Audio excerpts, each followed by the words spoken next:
Welcome to Telugu one health. నేను మహాలక్ష్మి. ఈరోజు మనతో పాటు డాక్టర్ ఏఎస్ రావు గారు ఉన్నారు. అసలు లివర్ ఎట్లా పనిచేస్తుంది వాటిపై మాట్లాడదాం. నమస్తే సార్.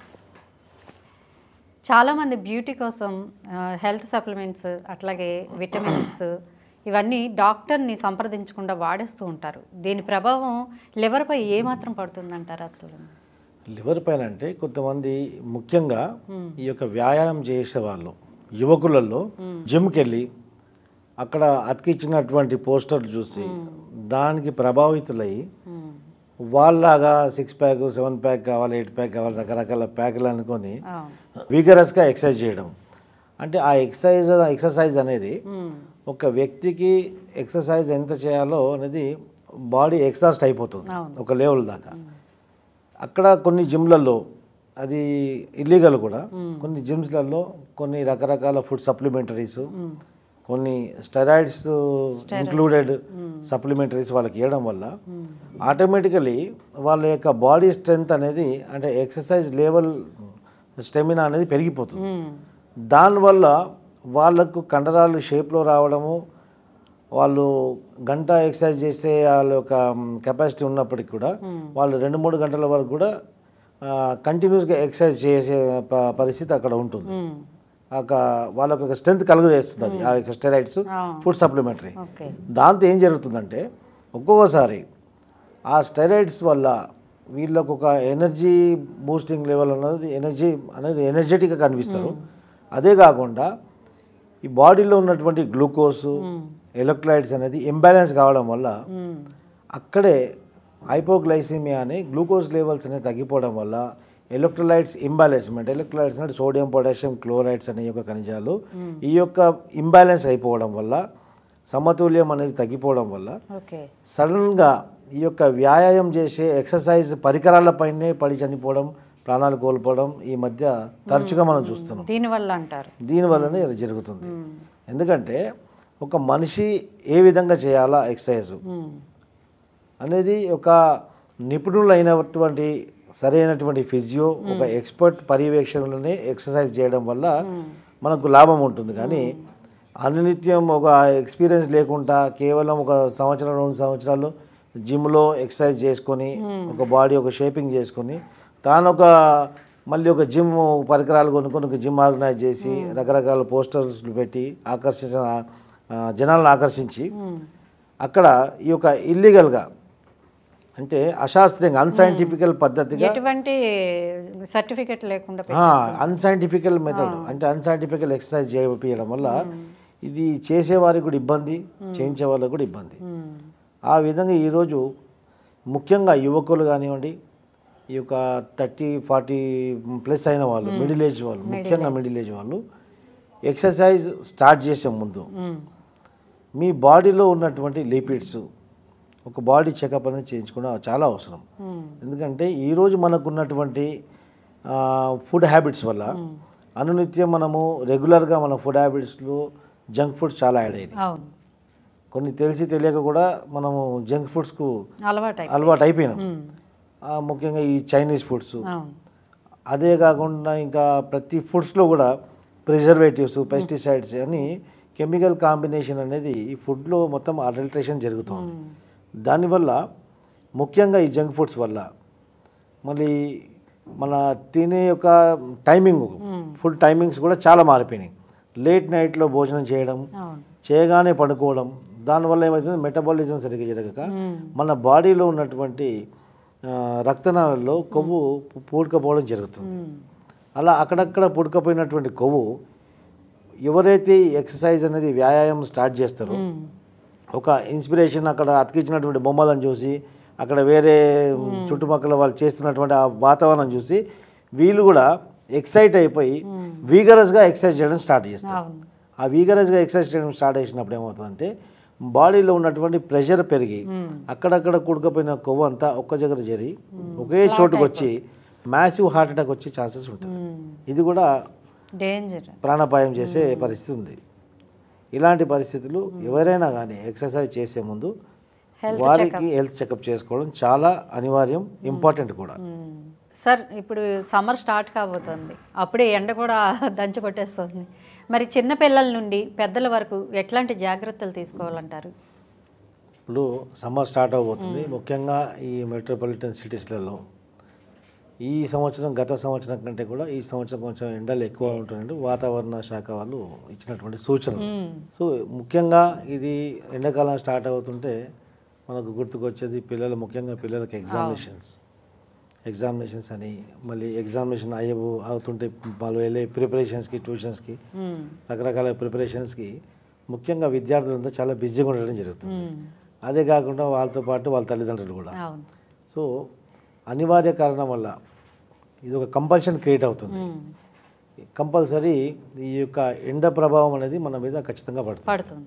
సో దానికి తీసుకోవాల్సిన జాగ్రత్తలు ఏమవుతుందంటే పనిలో పడి వాటర్ ఇంటేక్ అనేది తగ్గిపోవడం, తక్కువ మోతాదులో నీళ్లు తాగడం, ఆ తర్వాత ఏదో తినేసి ఒకసారి తినకుండా బయటికి వెళ్ళేసి మధ్యాహ్నం ఎప్పుడో తిందామని పని బిజీలో కానీ ఇంకెక్కడ బయట బిజీ షెడ్యూల్ వల్ల మధ్యాహ్నం ఫుడ్ టైంకు తినకపోవడం వల్ల, అదేవిధంగా తరచుగా ఎండలో తిరగడం వల్ల, ఎండకు డైరెక్ట్ ఎక్స్పోజ్ కావడం వల్ల ఏమవుతుందంటే మన బాడీలో ఉన్నటువంటి టెంపరేచర్ అనేది ఒక్కొక్కసారి పెరిగిపోతుంది. టెంపరేచర్ అనేది అత్యధికంగా పెరిగిపోయినప్పుడు అక్కడక్కడే ఫెయింట్ అయ్యి పడిపోవడం జరుగుతుంది. అక్కడక్కడ రోడ్డు మీద చూస్తుంటాం, ఎండకు పడిపోతారు, ఎండ పడిపోతారు. పడిపోయినప్పుడు తీసుకోవాల్సిన జాగ్రత్త ఏంటంటే ముఖ్యంగా ఆ పడిపోయినటువంటి వ్యక్తికి, పిల్లలు కానీ మహిళలు కానీ ఎవరైనా పడిపోయిన వ్యక్తికి ఫ్రెష్ గాలికి ఎక్స్పోజ్ అయ్యేసి ఒక గాలి వచ్చేటట్టు చూడాలి. ఆ తర్వాత ఒక ప్రాప్టాప్ పొజిషన్లో కూర్చోబెట్టి కొద్దిగా స్ప్రో వచ్చిన తర్వాత వారికి నీళ్ళు కానీ కొన్ని ఎలక్ట్రోలైట్స్ కానీ, అంటే ఎలక్ట్రోలైట్స్ లాంటివి దొరికినప్పుడు ఒక సాల్ట్, షుగరు, ఒక లెమన్, ఏదో ఫ్రూట్ జ్యూస్ కొద్దిగా తాగిపించి ఒక 10 to 15 minutes రెస్ట్ ఇచ్చినట్టయితే వాళ్ళ బాడీలో ఉన్నటువంటి ఈ ఖనిజాలు అంటే ఎలక్ట్రోలైట్స్ జరిగినటువంటి ఎలక్ట్రోలైట్ ఇంబ్యాలెన్స్మెంట్ మనం కరెక్ట్ చేస్తాం. ఆ తర్వాత వాళ్ళు నార్మల్సీకి వస్తారు. ఇలాంటి పరిస్థితులు రాకుండా ఉండాలంటే తీసుకోవాల్సిన జాగ్రత్తలు ఏంటంటే మీరు ఖచ్చితంగా బ్రేక్ఫాస్ట్ చేసి బయటికి వెళ్ళాలి. Time to time, every 3 to 4 hours ఏదో సమ్ సాఫ్ట్ డైట్ ఏదో ఒకటి తినాలా. ఈ ఎండాకాలం ఎక్కువ స్పైసీ ఫుడ్స్, జంక్ ఫుడ్స్ అయినంత మటుకు అవాయిడ్ చేయాలా. ఫైబర్ ఫుడ్స్ ఎక్కువ తీసుకోవాలా. ముఖ్యంగా ఫ్రూట్స్ కానివ్వండి, ఆకుకూరలు కానివ్వండి, ఇలాంటి పదార్థాలు ఎక్కువ తీసుకోవడం వల్ల మీకు లోపల ఉన్నటువంటి పోషకాహారం లోపం కాకుండా ఉంటుంది.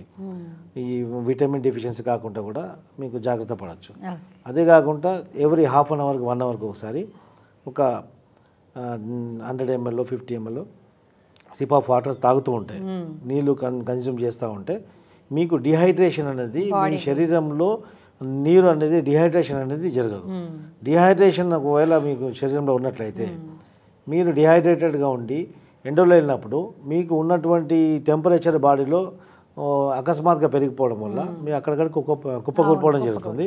కొన్ని సందర్భాలలో ముఖ్యంగా షుగర్ పేషెంట్స్లో షుగర్ అనేది ఒకటిసారి ఫాలో అవడం జరుగుతుంది, పడిపోతుంది. ఈ షుగర్ లెవెల్స్ ఒక 400-500 పెరిగినప్పటికి కూడా ప్రాణాపాయం అంతగా ఉండదు. కానీ షుగర్ అనేది ఒకేసారి హైపోగ్లైసిమియా అంటారు. హైపర్గ్లైసిమియాకి ఉండేటువంటి రిస్క్ చాలా తక్కువ, హైపోగ్లైసిమియాకి రిస్క్ చాలా ఎక్కువ. హైపోగ్లైసిమియా మినిమం లెవెల్ కంటే కింద తగ్గిపోయింది అనుకోండి, ఒక 100 లోపు తగ్గిపోయి ఒక 50-40 అలా అయిపోయింది అనుకోండి, కార్డియాక్ అరెస్ట్ వచ్చే అవకాశం కూడా ఉంటుంది. అందుకే ఈ ముఖ్యంగా ఎండాకాలంలో ముఖ్యంగా మిడిల్ ఏజ్ వృద్ధులు అత్యధికంగా కంపల్సరీ అవుతున్నాయి, బయటికి వెళ్ళాలి. అత్యవసర పరిస్థితుల్లోనే మీరు ఎండకు వెళ్ళాలా. లేకుంటే ఎండ తగ్గిన తర్వాత ఎండ లేనప్పుడు బయటికి వెళ్తే చాలా మంచిది. ఒకవేళ కంపల్సరీ మీకు వెళ్ళాల్సి వస్తే మీరు తగు జాగ్రత్తలు తీసుకోవాలి. ముఖ్యంగా కొందరు పేషెంట్స్ సెన్సిటివ్గా ఉంటారు. ఎండకి వెళ్ళగానే వాళ్ళ చర్మం నల్లబడిపోవడం కానీ, వాళ్ళకు ర్యాషెస్ రావడం కానీ అలాంటివి జరుగుతుంది. అలాంటి వ్యక్తులు ఇలా ఇప్పుడు చాలా మార్కెట్లో సన్ స్క్రీన్ లోషన్స్ కూడా వచ్చేసాయి. ఆ సన్ స్క్రీన్స్ లోషన్స్ ఎక్కడైతే మీరు ఎండకు ఎక్స్పోజ్ అవుతున్నారో అయినంత మటుకు కాటన్, వైట్, తెల్ల దుస్తులు వేసుకోవడం వల్ల మనకు పైన పడే యొక్క ఎండని రిఫ్లెక్ట్ చేసి ఆ యొక్క వేడిని మన శరీరానికి వేడి ఎలాగో తగ్గుతుంది, కానీ కొంత మాత్రం వేడిని తగ్గించే ప్రయత్నం చేస్తుంది తెల్లటి దుస్తులు వేసుకుంటే. ముఖ్యంగా ఈ యొక్క బ్లాక్ డ్రెస్సెస్, ఈ యొక్క డార్క్ కలర్ డ్రెస్సెస్ ముఖ్యంగా ఎండలో వెళ్ళినప్పుడు వేసుకోకపోవడం చాలా మంచిది. సమ్మర్కి పనికిరావు అసలు డార్క్ కలర్ డ్రెస్. పనికిరావు అంటే దానికి అది పనికిరావని వాడడం కరెక్ట్ కాదు, కానీ ఎందుకంటే ఆ సన్లైట్ అనేది మనకు ఎక్స్పోజ్ అయినప్పుడు ఆ సన్లైట్ హీట్ అనేది మనకు అబ్జర్వ్ చేసుకుంటుంది డార్క్ కలర్స్. ఒకవేళ వైట్ కలర్స్ అయితే రిఫ్లెక్ట్ అవుతుంది. అంటే కొంత శాతం మనము ఎండ తగలకుండా మనకు హీట్ బాడీ అనేది టెంపరేచర్ పెరగకుండా నివారించవచ్చు. సరే, అట్లాగే ఫాస్టింగ్ ఉంటూ ఉంటారు చాలామంది పూజలు అప్పుడు, ఉపవాసాలని అవి ఇవి ఇట్లా ఉండొచ్చు అంటారు. అసలు ఫాస్టింగ్ అనేది మంచిదేనా? ఫాస్టింగ్ చేయడం వల్ల లాభాలేంటి, నష్టాలేంటి? మీరు ఒక రోజు ముందు రేపు ఫాస్టింగ్ ఉంటామని ఈరోజు అతిగా తినేసి రేపు ఇవాళ ఫాస్టింగ్ ఉన్నామని ఫాస్టింగ్ అయిన తర్వాత రోజు అతిగా తినేయడం వల్ల ఇంబ్యాలెన్స్ అయిపోతుంది. మీరు ఫాస్టింగ్ చేసినా లాభం ఉండదు. ముఖ్యంగా మీరు తీసుకున్నటువంటి ఆహారం పోషకాలతో కూడినటువంటిది అయితే మీకు శరీరానికి మంచిది. కానీ చాలా పేషెంట్ మేము చూస్తుంటాం ఏంటంటే రేపు ఫాస్టింగ్ ఉంటే ఈరోజు మటన్, నాన్ వెజ్, చికెన్ అన్ని తినేయడము, రేపు ఫాస్టింగ్ ఉండిపోతారు. ఫాస్టింగ్ ఉన్న తర్వాత మళ్ళీ నెక్స్ట్ డే ఫాస్టింగ్ అయిపోయిన తర్వాత మళ్ళీ నాన్ వెజ్ ఏదో తినడం, లేకుంటే వెజిటేరియన్ అయితే వెజిటేరియన్ ఎక్సెసివ్గా తినడము, పన్నీర్లు అలాంటివి, మిల్క్ ప్రోడక్ట్స్ అలాంటివి, ఒక స్పైసీ ఫుడ్స్ అనేది, జంక్ ఫుడ్స్ అనేది తినడం చాలామందికి అలవాటుగా మారింది. దానివల్ల మీకు ఫాస్టింగ్ ఉండి కూడా లాభం లేదు. ఫాస్టింగ్ ఉండే కంటే మీరు సమతుల్యమైనటువంటి ఆహారం తీసుకుంటే మీ శరీరానికి ఏ విధమైనటువంటి ఇబ్బంది ఉండదు. ఫాస్టింగ్ ఉండడం వల్ల ఏమవుతుందంటే కొన్ని క్యాలరీస్ మన బాడీలో ఉన్నటువంటి ఫాస్టింగ్ ఉంటే మన లోపల ఆహారం లేనప్పుడు మన లోపల ఉన్నటువంటి కొవ్వు అది ఎనర్జీగా మారి ఆ కొవ్వును కరగడం జరుగుతుంది. ఆ కొవ్వు కరిగి అది ఎనర్జీ లాగా మనకు పనిచేస్తుంది. కాబట్టి అప్పుడు పాతకాలంలో ఫాస్టింగ్ ఉండమని చెప్పేవాళ్ళు. పాతకాలంలో మనం వారం అంతా తింటుంటాం కదా, వారానికి ఒక్కరోజు ఫాస్టింగ్ ఉంటే మన లోపల ఉన్నటువంటి షుగర్స్ అంతా తగ్గిపోయిన తర్వాత మన ఫ్యాట్ షుగర్గా మారి మనకు ఎనర్జీగా పనిచేస్తుంది. కాబట్టి మన శరీరంలో ఉన్నటువంటి కొవ్వు కరిగే ఒక ప్రక్రియ లాగా దానికి ఆలోచించి వాళ్ళు ఫాస్టింగ్ అని చెప్పేటారు. ఫాస్టింగ్ అంటే మన దేవుడికి ఉపవాసం ఉన్నంత మాత్రాన మన దేవుడికి ప్రీతిపాత్రం ఏం కాము. ఉపవాసం లేనంత మాత్రాన దేవుడికి మనం ఏదైనా కోపం రాదు. ఈ దేవుడికి, భక్తికి, ఉపవాసానికి ఏ విధమైనటువంటి సంబంధం లేదు. మనకు పూర్వకాలంలో ప్రతిదీ మన ఒక ఆధ్యాత్మికతతోటి జోడించి మనకు ఒక భయం క్రియేట్ చేసి ఒక భక్తితో చేయాలని చెప్పేసి మా పెద్దలు చెప్పినటువంటి విషయం. హెల్తీ టిప్స్ పెద్దలు ఏమైందంటే పూజతో జోడించి చెప్పినటువంటి విషయాలు. ఇప్పుడు చూడండి, బోనాల ఉత్సవాలు వస్తాయి. బోనాల ఉత్సవాల్లో ఏం జరుగుతుందంటే వర్షాకాలంలో జరుగుతుంది. ఎండాకాలం పోయి వర్షాకాలం వచ్చేటప్పుడు జరుగుతుంది. వర్షాలు పడి వాతావరణం అంతా బురదతో అనేకమైనటువంటి రచ్చరచ్చగా ఉంటుంది. అప్పుడు ఏమవుతుంటే ఈగలు, పురుగులు, రకరకాల క్రిమి కీటకాలు వస్తూ ఉంటాయి. అటువంటి అప్పుడు వేపాకులు కట్టడం, అంటే పెద్దవాళ్ళు ఏం చేశారంటే గ్రామ దేవతకు ఉత్సవాలు చేయాలా, వేపాకులు కట్టాలా, అంత పసుపు జల్లాలా. వేపాకులు మొత్తం కడితే ఏదో అమ్మవారికి ఇష్టం అన్నట్టు కాదు. వేపాకులన్నీ కట్టడం వల్ల ఏమవుతుందంటే వేపాకు అనేది ఒక యాంటీబయాటిక్, యాంటీవైరస్. అది వేపాకులు కట్టడం యాంటీవైరస్, ఈ పసుపు అనేది యాంటీవైరస్. కడపలకు పసుపు పోయడం వల్ల ఏమవుతుందంటే అది యాంటీబయాటిక్. కాబట్టి కడుపులకు పసుపు రాస్తే ఇంట్లోకి పాము లాంటి, జర్రి లాంటి క్రిమి కీటకాలు లోపల రావని చెప్పేసి దీని వెనుక ఉన్నటువంటి తాత్పర్యం, ఉద్దేశం అది. అప్పుడు మా పాతకాలంలో వీళ్ళందరూ ఈ యొక్క ఆధ్యాత్మిక భక్తితోటి, భగవంతునితో జోడించి ఇలాంటి టిప్స్ అన్ని చేసేవారు. ఇది కూడా అలాగే ఉపవాసం ఉండడం వల్ల భగవంతుడు ఏం ప్రసన్నం కాడు. భగవంతుడు సృష్టిలో సృష్టించినవి అన్నీ కూడా మనకు తినడానికే పెట్టాడు, కానీ సమతుల్యం తినమని చెప్పారు. సార్, అట్లాగే ఫ్యాటీ లివర్ స్టేజ్లో ఎన్ని రకాలు ఉంటాయి, మనం ఎట్లా గుర్తించవచ్చు, లక్షణాలు ఎట్లా ఉంటాయి, నివారణ కొంచెం చెప్పండి. ఫ్యాటీ లివర్ అంటే ముఖ్యంగా fatty liver grade 1, grade 2, grade 3. Okay.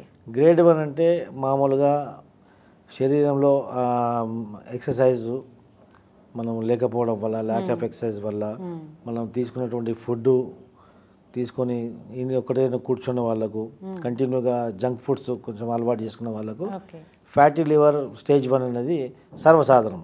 ముఖ్యంగా మెట్రోపాలిటన్ సిటీస్లో ఉన్న వాళ్ళకు మ్యాక్సిమం ఫ్యాటీ లివర్ రావడం సర్వసాధారణం, అది నెగ్లిజిబుల్. కానీ గ్రేడ్ 2 వచ్చేసరికి ఏమవుతుందంటే ఆ ఎక్సెసివ్ ఫ్యాట్ అయిపోయి దానివల్ల మన శరీరంలో ఉన్నటువంటి లివర్ పని తీరులో ఈ యొక్క liver enzymes LFT liver function test అనేది పరీక్ష ఉంటుంది, రక్త పరీక్ష చేసినప్పుడు దాంట్లో ఎంజైమ్స్ అనేది చేంజ్ అవుతుంటాయి. లివర్ ఎంజైమ్స్ అనేది ఇంబ్యాలెన్స్ అవుతుంటాయి. ఆ మారడం వల్ల ఏమవుతుంది, మనకు అరుగుదలలో డిఫరెన్స్ వస్తుంది, డైజెస్టివ్ ప్రాబ్లమ్స్ వస్తుంటాయి, బేపులు రావడము, తిన్నది అరగకపోవడము, వామిటింగ్స్ కావడము, కొన్ని సందర్భాల్లో ఈ liver issues liver disease fatty liver grade 2 వచ్చిన తర్వాత అలాంటి పేషెంట్స్కి ముఖ్యంగా ఈ యొక్క గ్రోమగ్రంథి అంటారు, గాల్ బ్లాడర్లో క్యాల్కులే అంటారు, స్టోన్స్ వచ్చే అవకాశం కూడా ఉంటుంది. ఒకవేళ గాల్ బ్లాడర్ స్టోన్స్ వచ్చినట్లయితే స్టోన్స్ గాల్ బ్లాడర్ నుంచి వెళ్ళి కామన్ బాయిల్ డక్ట్ అని ఉంటుంది. గాల్ బ్లాడర్ తర్వాత కామన్ బాయిల్ డక్ట్లో అది ఇరుక్కపోతాయి. స్టోన్స్ ఇరుక్కపోతే అబ్స్ట్రక్టివ్ జాండీస్ అని వస్తుంది. అంటే మనిషి చెమట కూడా పచ్చగా వచ్చేస్తుంది, అంత ఎక్సెసివ్గా జాండీస్ రావడం జరుగుతుంది. అలాంటి సిచ్యువేషన్స్లో ఆ గ్రోమగ్రంథి గాల్ బ్లాడర్ని రిమూవ్ చేయడం జరుగుతుంది. దాన్ని కోలిలిథియాస్ అంటారు, కోలిసిస్టెక్టమీ అంటారు ఆపరేషన్ని. సో అలాంటి పరిస్థితి ఎదుర్కొంటారు. ఆ తర్వాత గ్రేడ్ 3 అయిన తర్వాత సిరోసిస్ వస్తుంది. ముఖ్యంగా ఇది జంక్ ఫుడ్స్ తినే వాళ్ళకు, అదే కాకుండా అత్యధికంగా ఆల్కహాల్ కన్సూమ్ చేసే వాళ్ళకు, రెగ్యులర్గా మీరు ఆల్కహాల్ తీసుకునే వాళ్ళకు ఈ యొక్క లివర్ సంబంధించినటువంటి వ్యాధులు రావడం సర్వసాధారణం. సో ముఖ్యంగా ఎక్కువ పీచు పదార్థాలు, వెజిటేరియన్ ఫుడ్స్, సమతుల్యంగా పౌషకాహారం కరెక్ట్గా తీసుకొని దాంతోపాటు ఎంత సమతుల్యమైనటువంటి ఆహారం తీసుకున్నప్పటికి కూడా శారీరక వ్యాయామం అనేది, ఫిజికల్ ఎక్సర్సైజ్ అనేది మోస్ట్ ఇంపార్టెంట్. సమతుల్యమైనటువంటి ఆహారం, ఫిజికల్ ఎక్సర్సైజ్ ఈ రెండు ఉన్నట్లయితే లివర్ కానీ మీ శరీరంలో ఇతర అవయవాలు ఏవి కూడా చెడిపోకుండా ఉండడం ఖాయం. సార్, ఇక ఇండియాలో కూడా ఊబకాయం అనేది బాగా ఒబేసిటీ పెరిగిపోతుంది ప్రతి ఒక్కరిలో. దీనివల్ల ట్రీట్మెంట్ తీసుకుంటూ చనిపోయిన వాళ్ళని కూడా చూసాం. అసలు ఈ వెయిట్ లాస్ ట్రీట్మెంట్ వల్ల లివర్పై ఏ మేరకు ప్రభావం పడుతుందంటారు? అసలు ఈ వెయిట్ లాస్కి ట్రీట్మెంట్ అవసరం లేదు. ఇప్పుడు ఫ్యాషనబుల్ ఫుడ్ అయిపోయిందంతా. ఈ 65లు, చిల్లీ చికెన్లు, బర్గర్లు, ఇష్టం ఉన్న ఫుడ్, రకరకాల ఫుడ్లు. హోటల్లో బేకరీలోకి వెళ్తే ఆ ఫుడ్లో పేర్లు ఏంటి కూడా తెలియదు. అలాంటి ఫుడ్స్ ఈరోజు ఉన్నాయి. అలాంటి ఫుడ్స్ తినడం ఫ్యాషన్ అనుకున్నటువంటి ఈ పరిస్థితిలో మీ ఫ్యాషనే మీకు ప్రాణాంతకం అవుతుంది. సో ఆ తిని ఇష్టం వచ్చినట్టు మీరు తినేసి మీకు ఇష్టం వచ్చినట్టు కొవ్వుని పెంచిన తర్వాత మీరు తగ్గాలంటే మీరు తినేదంతా కార్బోహైడ్రేట్స్. ఇంత అన్నం తిని, ఇంత కూర వేసుకొని, ఇంత తినేసిన తర్వాత మీకు ఏ విధంగా జరుగుతుంది? మీ కార్బోహైడ్రేట్స్ మీకు ఎంత అవసరమో, మీ శరీరానికి ఎంత అవసరమో అంతే తీసుకోవాలి. ఎక్సెసివ్ కార్బోహైడ్రేట్స్ అంటే ఎక్సెసివ్ రైస్ కానీ ఇంకా రైస్ లాంటి పదార్థాలన్నీ కూడా ఎక్సెసివ్ కన్సమ్ చేసినప్పుడు మీ శరీరానికి ఎంత అవసరమో అంత కన్సంప్షన్ అయిపోతుంది. ఆ తర్వాత ఎక్సెసివ్గా ఎక్స్ట్రా తీసుకున్నట్టు కొవ్వులాగా మీ శరీరంలో డిపాజిట్ అయిపోతుంది. అది మీకు కరగాలంటే మీ డైట్లో మార్పు చేసి ఫిజికల్ ఎక్సర్సైజ్ చేసినట్లయితే ఒక క్రమక్రమంగా మీరు తగ్గడం జరుగుతుంది. మీరు తినే అలవాట్లో మీ ఫుడ్ హ్యాబిట్స్లో చేంజ్ చేసుకుంటే, మార్పులు చేసుకున్నట్లయితే ఈజీగా అంటే ఇది ఎట్లుంటుందంటే, ఇప్పుడు ఈరోజు నేను స్టార్ట్ చేసిన డైలీ రేపు ఎల్లుండి ఒక 10 రోజుల్లో నేను మొత్తం స్లిమ్గా అయిపోవాలా, మహేష్ బాబు లాగా అయిపోవాలంటే కుదరదు. It will take some time. ఆ తొందరపాటుతోటి ఆ యొక్క ఓపిక లేక ఈ రకరకాల సోషల్ మీడియాలో కానివ్వండి, రకరకాల పోస్టర్స్ అంటించడంతో ఈ లాబెల్లి అని అవి ఇవన్నీ వైప్స్ అని అనేకమైనటువంటి అశాస్త్రీయంగా అన్సైంటిఫికల్గా కొన్ని దుకాణాలు తెరిచి కూర్చున్నారు చాలామంది. దాంట్లో బిఎంఐ టెస్ట్లు చేసి మీకు ఈ ట్రీట్మెంట్ కావాలి, ఆ ట్రీట్మెంట్ అని చెప్పేసి వాళ్ళకు కొంతమంది కొన్ని దాంట్లో రకరకాల ఎక్సర్సైజ్ చెప్పడము. ఆ తర్వాత ఈ కొన్ని షాప్స్లలో అయితే, అంటే నేను దుకాణాలు అంటాను, దాని క్లినిక్స్ అని నేను అనను, ఈ వెయిట్ లాస్ దుకాణాలు అవి, వెయిట్ లాస్ పేరుతో నడుస్తున్నటువంటి దుకాణాలు అవి. అలాంటి దుకాణాలు కొన్ని ఏం చేస్తారంటే, మీరు ఫుడ్డే మానేయమని చెప్తారు. మీరు ఫుడ్డే మానేయండి, ఈ యొక్క సప్లిమెంట్స్ దొరుకుతాయి, ఈ డైలీ సప్లిమెంట్సే తినండి. అమెరికా బిల్ క్లింటన్ ఇదే తిన్నాడు, జార్జ్ బుష్ ఇదే తిన్నాడు అని చెప్పేసి రకరకాల కథలు వాళ్ళకి చెప్పేసి వాళ్ళకి ప్రలోభ పెట్టి వాళ్ళ ఫుడ్ నుండి అది ఏ చెత్త ప్రోడక్ట్ ఎక్కడో తెలియదు, దానికి ఎక్కడ సైంటిఫికల్గా దానికి అప్రూవల్ ఉండదు, రకరకాల డబ్బాలు వాళ్ళకి ఇచ్చేయడం జరుగుతుంది. వాళ్ళు అవి తెచ్చుకుని ఇంట్లో తినడం, రోగాల బారి పడడం. కొన్ని కేసులు, చాలా కేసులు చూసాం. అలాంటి ఫుడ్ మానేసి అలాంటి సప్లిమెంటరీలు తినేసి ఇంటెస్టైనల్ అబ్స్ట్రక్షన్స్ అయిపోయినాయి. ఓకే. అంటే అలాంటి ఫుడ్ తిని తిన్న తర్వాత ఆ పేగులలో సరిగా పాస్ కాకుండా అక్కడ ఇరుక్కపోయి ఆ పేగులు అనేది బ్లాక్ అవ్వడం జరుగుతుంది. ఇంటెస్టైనల్ బ్లాకేజ్ అంటారు, అబ్స్ట్రక్షన్ అంటారు. చాలామంది ఇంటెస్టైనల్ అబ్స్ట్రక్షన్ డిసీజ్ తోటి ప్రాబ్లం అయ్యి హాస్పిటల్లో పడడం జరిగింది. ఆపరేషన్ ద్వారా మళ్ళీ వాళ్ళకు తొలగించడం జరిగింది. అలాంటి పరిస్థితుల్లో ఈ యొక్క వెయిట్ లాస్ దుకాణాలు వెళ్ళకుండా మీరు బరువు తగ్గాలనుకోండి, బరువు తగ్గాలని మీరు డిసైడ్ చేసుకుంటే సరైనటువంటి ఒక క్వాలిఫైడ్ డైటీషియన్ మొదట మీ ఒక బాడీ చెకప్ అనేది మీ దగ్గరలో ఉన్నటువంటి ఒక మంచి ఫిజిషియన్, మీ ఫ్యామిలీ ఫిజిషియన్ దగ్గరికి వెళ్ళి మీ బాడీలో ఉన్నటువంటి హెల్త్ చెకప్ చేయించుకోండి. మీకు ఏ విధమైనటువంటి జబ్బులు ఏమైనా హిడెన్ డిసీజెస్ ఉన్నాయా అంటే అన్ని జబ్బులు బయట కనపడవు, కొన్ని కనపడని జబ్బులు ఉంటాయి. ఇప్పుడు డయాబెటీస్ అనుకోండి, కొంతమంది పేషెంట్స్ 40 సంవత్సరాలు వచ్చినప్పుడు కూడా ఒక్కసారి కూడా వాళ్ళు షుగర్ టెస్ట్ చేయించుకొని ఉండరు. ఏదో దెబ్బ తగిలి ఏదో మానకపోవడము, ఏదో చిన్న కాలికి ఏదో గాయమయ్యి అది మొత్తం గ్యాంగ్రీనస్ అయిపోయి సెల్యులైటిస్ అయిపోయి ఆ పరిస్థితి వస్తే అప్పుడు మేము రాగానే ఇమ్మీడియట్లీ షుగర్ చేస్తే ఎక్సెస్ మొత్తం హైపర్ గ్లైసిమ్ అంటే హై బ్లడ్ షుగర్ లెవెల్ చూస్తాం అలాంటి కేసెస్. అప్పుడు మేము మీకు డయాబెటీసా, మీకు షుగర్ ఉందా అంటే షుగర్ నాకు లేదని చెప్తారు పేషెంట్స్. కానీ వాళ్ళకి షుగర్ వచ్చి ఎన్నో రోజులు అయిపోయి ఉండొచ్చు. వాళ్ళు తరచుగా ఈ యొక్క బాడీ చెకప్ చేసుకునే అలవాటు ముఖ్యంగా మన ఇండియాలో లేదు. ఇప్పుడు అబ్రాడ్లో బయట అయితే ఎవ్రీ 6 నెలలకు ఒకసారి ఖచ్చితంగా వాళ్ళకి బాడీ చెకప్ కంపల్సరీ అవసరం. ఖచ్చితం వాళ్ళకి బాడీ చెకప్ అవసరం. వాళ్ళ యొక్క బాడీకి సంబంధించినటువంటి బులెటిన్ అంతా వాళ్ళ యొక్క ఐడిలో ఉంటుంది. వాళ్ళ ఐడిలో మొత్తం ఖచ్చితంగా పొందుపరుస్తారు. ఇక్కడ ఆ సిస్టమ్ లేదు కాబట్టి మనము ఏదైనా ఇబ్బంది వస్తే, జబ్బు వస్తేనే మనం హాస్పిటల్కి వెళ్తాం. ఇక్కడ అది అలవాటుగా మారింది. సో ఇలాంటి పరిస్థితుల్లో మీరు వెయిట్ లాస్ కావాలనుకుంటే ఫస్ట్ మీ ఫ్యామిలీ ఫిజిషియన్ దగ్గరికి వెళ్ళి మీ బాడీ చెకప్ చేయించుకోండి. ఆ తర్వాత ఒక మంచి డైటీషియన్ తోటి మీకు ఏ విధంగా డైట్ అవసరమో, మీకు ఎంత క్యాలరీస్ మీకు శరీరానికి, మీ బరువు, మీ హైటు, మీ వెయిట్ ప్రకారంగా ఎన్ని క్యాలరీస్ మీకు అవసరమో, మీకు ఫుడ్ హ్యాబిట్స్, కొంతమంది వెజిటేరియన్స్ ఉంటారు, నాన్ వెజ్ ఉంటారు. అంటే వెయిట్ దిగాలంటే మీరు నాన్ వెజిటేరియన్ అంటే మొత్తం నాన్ వెజ్ బంద్ చేయమని కాదు, స్టాప్ చేయమని కాదు.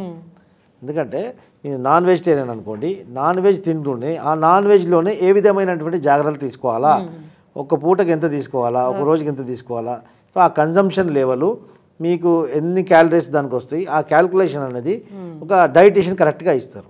మీ వెజిటేరియన్ కావచ్చు, నాన్ వెజిటేరియన్ కావచ్చు, కరెక్ట్ మీరు డైటీషియన్ తోటి డైట్ తీసుకోవడం, ఆ తర్వాత ఆ సంబంధిత ఫిజికల్ యాక్టివిటీస్ మీరు చేసినట్టయితే క్రమక్రమంగా మీరు బరువు తగ్గడం ఖాయం. దీనికి ఏ విధమైనటువంటి ఔషధం, ట్రీట్మెంట్ కానీ, మందులు కానీ, ఇంజెక్షన్స్ కానీ ఏది అవసరం లేదు. బాడీ చెకప్, సరైనటువంటి డైటు, బ్యాలెన్స్డ్ డైట్, ఆ తర్వాత ఫిజికల్ ఎక్సర్సైజ్, ఈ 3 జాగ్రత్తలు తీసుకుంటే ఖచ్చితంగా మీరు వెయిట్ లాస్ అవ్వడం ఖాయం. ఓకే, చాలా మంచి విషయాలు చెప్పారు sir. Thank you very much.